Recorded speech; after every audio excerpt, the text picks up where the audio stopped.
केवढी संख्या मोर्चाच्या शेवटपर्यंत टिकून आहे यामुळे आपल्या या आंदोलनाला यश मिळणारच मित्र. आपला जास्त वेळ या ठिकाणी घ्यायचं नाही आहे. माझ्यानंतर आपल्या मोर्चाचं नेतृत्व करणारे शेट्टी साहेब आणि बंटी पाटील साहेब याचा समारोप करणार आहे. त्याच्यानंतर शिष्टमंडळ जे आहे हे शिष्टमंडळ जिल्हाधिकाऱ्यांना भेटणार आहे. आम्हाला माहिती आहे की केवळ हे एक औपचारिकता आहे जिल्हाधिकाऱ्यांना भेटणं, पण जिल्हाधिकाऱ्यांना पण काही हिशोब आम्हाला विचारायचा आहे. 5 मेला अधिसूचना व्हॉट्सअपला व्हायरल झाली. आम्ही चौकशी केली मंत्रालयामध्ये, तर ती वेबसाईट वरती नवीन अलाइनमेंट बदललेली असं समजलं सांगलीतल्या. आणि म्हणून आम्ही घात नको आमच्या शेतकऱ्यांचा व्हायचा म्हणून आम्ही मेळाव्यामध्ये जाहीर केलं की 21 दिवसाच्या मध्ये हरकती आहेत तर त्या हरकती आम्ही जमा करतो. सांगलीतले शेतकरी जेव्हा जिल्हाधिकाऱ्यांच्याकडे गेले सांगलीतल्या, तेव्हा त्यांनी लेखी पत्र दिलं. त्यांनी सांगितलेलं आहे की शक्तीपीठ महामार्गाची अजून अधिसूचना आलेली नाहीये, लेखी पत्र. मग अधिसूचना आलेली आहे धाराशिवला, काल वर्तमानपत्रामध्ये छापून अधिसूचना काढलेली आहे. एक जिल्हाधिकारी म्हणतोय अधिसूचना जाहीर झालेली नाही लेखी, दुसरा जिल्हाधिकारी जिल्ह्याची धाराशिव जिल्ह्याची अधिसूचना काढतोय. आणि देवेंद्र फडणवीसांचे हे खाकी वर्दीवाले सांगलीमध्ये आज मोर्चाला माणसं येणार म्हणून त्या ठिकाणी घोगाव, निर्वे आणि नागदेवाडीमध्ये जाऊन मशीन घेऊन जाऊन जमिनीचा सर्वे करायचा प्रयत्न करतायत. हे छत्रपती शिवाजी महाराजांचे वारसदार आमचे शेतकरी आहेत. कारण शिवाजी महाराजांचं जगभरातलं एकमेव अद्वितीय असं सैन्य होतं जे फक्त शेतकऱ्यांनी भरलेलं होतं. 6 महिने शेती करायची आणि उरलेले 6 महिने स्वराज्यासाठी लढायचा. मला असं म्हणायचं आहे, आपल्यातले जे झोपलेले जरा लपलेले मावळे आहेत, आता त्याची गरज आहे. आम्ही सगळ्यांनी आता आपली हत्यार जी ती बाजूला ठेवा. तुमच्या गावामध्ये आता आम्ही प्रवेश करतो, बोर्ड पाहतो की जेव्हा आम्ही सभा घ्यायला आलो तेव्हा की अमुक पोलीस अधिकारी झाला, अमुक मंत्रालयामध्ये सहाय्यक झाला, तर ती आमचीच पोरं, शेतकऱ्यांची पोरं ही आता आमच्या बांधावरती पाठवून हे फडणवीस काय करतायत, मोजणी तर होत नाही पण सर्वे करायला लावतायत. आम्हाला ना सांगायचंय की तुम्ही जर शेतकऱ्यांची पोरं असाल पोलीस आणि अधिकाऱ्यांना तर तुमचे राजीनामे द्या. गिरीश फोंडेची नोकरी गेली पण गिरीश फोंडे तुमच्या सोबत आहे. पोलिसांना आणि अधिकाऱ्यांना आम्हाला आवाहन करायचं आहे की तुम्ही शेतकऱ्यांची पोरं असाल तर द्या. एवढा इशारा शेवटचा देतोय. नाहीतर हे या ठिकाणी जाहीर करतोय की क्रांती सेनेनं नाना पाटील यांचा वारसा चालवणारे आमचे शेतकरी, आमच्या काळी आईची आमची माता आहे, ज्यांच्या वरती कष्ट आमच्या आजोबांनी आमच्या पंजोबांनी करून ती बागायती केलेली आहे, त्याच्यावरती एका पोलिसांना पाय ठेवला तर कापून काढल्याशिवाय आम्ही राहणार नाहीये. कारण कोणताही आदेश त्यांच्याकडे नाहीये, अधिसूचना झालेली नाही म्हणतात. हे तुम्ही समजून घ्या. मित्रांनो, आज बरेच लोक सांगतायत जात्यामध्ये आहे, सुपामध्ये आहे. मला सांगायचं आहे, हे जे काही आज 7-8 हजार शेतकरी या ठिकाणी आहेत हे तर जात्यामध्ये आहेतच, सुपामध्ये कोल्हापुरात कोणीच नाही आहे. जिल्हाधिकारी कार्यालयात सगळेजण जात्यात आहेत. देवेंद्र फडणवीसांनी 10 एप्रिल 2024 ला त्यांचे आराध्य दैवत पंतप्रधान यांच्या साक्षीने सांगितलेलं आहे, हा महामार्ग नुसता होणार नाहीये, याच्या आजूबाजूला इंडस्ट्रियल कॉरिडॉर होणार आहे. याचा अर्थ काय?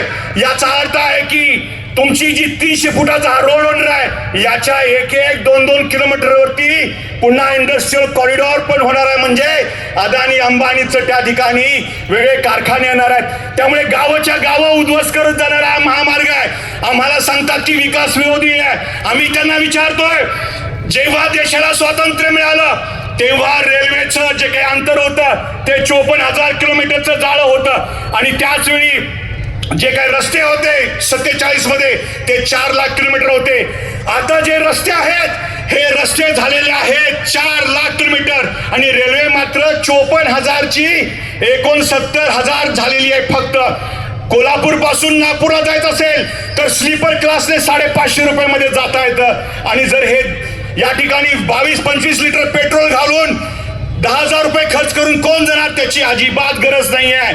देवेंद्र फडणवीसांनी सगळे मंत्री पालते पडले होते पुण्या मुंबईच्या पालकमंत्र्यावरती, पण आज आम्हाला समजलेलं आहे की देवेंद्र फडणवीस यांचा डोळा गडचिरोलीच्या पालकमंत्री पदावरती का होता? कारण त्यांना चामोर्शीच्या खोऱ्यामध्ये त्या ठिकाणी 14 गाव वैनगंगेच्या तरी 14 गावांचं JSW साठी जिंदालसाठी हा प्रोजेक्ट द्यायचा होता.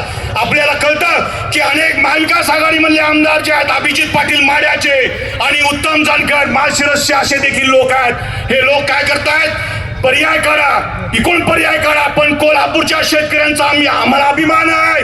आम्ही एकच पर्याय दिलेला आहे, तो म्हणजे शक्तीपीठ महामार्ग रद्द म्हणजे रद्द. आणि जर रद्द नाही झाला तर कोल्हापूरच्या लोकांना माहिती आहे खटक्यावर बोट जाग्यावर पलटी कसं करायचं हे कोल्हापूरच्या लोकांना माहिती आहे. जाता जाता मला मित्रांनो हा 1-2 मुद्दे जे आहेत ते महत्वाचे सांगायचे आहेत. एक महत्वाचा जो मुद्दा आहे तो तुम्ही समजून घेतला पाहिजे की हा जो महामार्ग आहे, हा महामार्ग हा जागतिक बँक सारख्या संस्थांच्याकडून होतोय. आणि जागतिक बँकेनं सांगितलेलं आहे की अगोदर सगळं खाजगीकरण करायचं असेल, तुमच्या सह्याद्रीच्या खोऱ्यामधली खनिज संपत्ती आम्हाला पाहिजे असेल तर तुम्ही अगोदर हा रस्ता करा, कारण आपल्याला कोणतीही या पद्धतीची गरज नाही आहे. आणि जर ते झालं तर या नरेंद्र मोदीने डोनाल्ड ट्रम्प बरोबर व्यापारी करार केलेले आहेत, त्याच्यामध्ये दुधाचे पदार्थ आहेत हे बाहेरून येणार आहेत.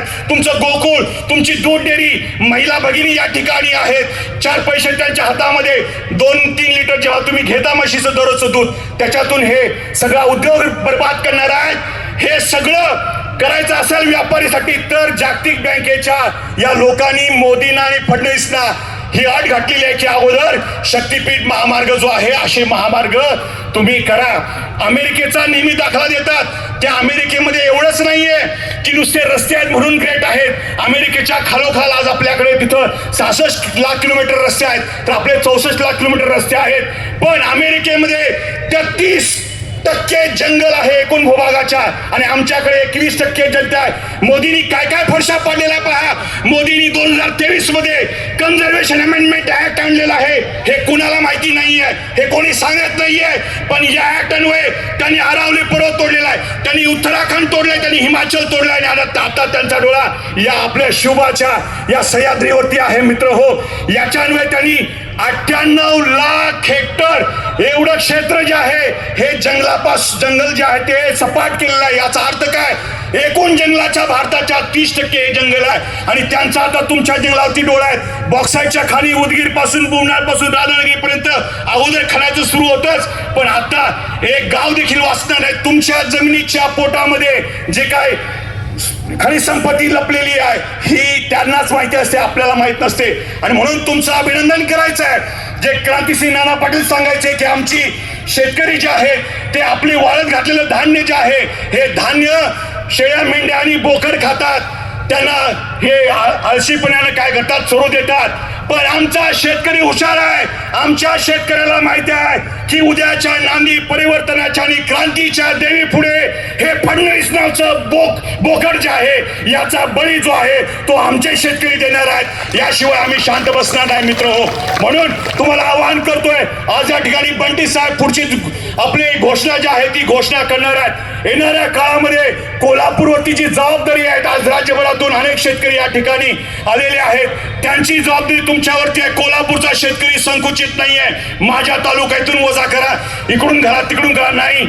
महाराष्ट्राचा शुभाचा महाराष्ट्र वाचवायचा असेल, या फडणवीसांच्या पर्यंत वाचवायचं असेल तर शेवटी मला जे जाता ते सांगायचं आहे की वामनाने जे बळीराजाबरोबर 3रा पाय ठेवण्यासाठी डोकं त्याच्या पायात ठेवला आणि पाताळात गाडला, आपल्या बळीराजाचा खून केला त्यांनी. देवेंद्र फडणवीस हे आधुनिक वामन आहे, पण बळीराजाचा आमचा शेतकरी आता तो भोळा बळीराजा राहिलेला नाहीये. गुडघ्यातून पाय फडणवीस आणि फडणवीसांच्या अधिकाऱ्यांचा काढल्याशिवाय आम्ही शांत बसणार नाही. एवढं बोलतो आणि थांबतो. इन्कलाब जिंदाबाद.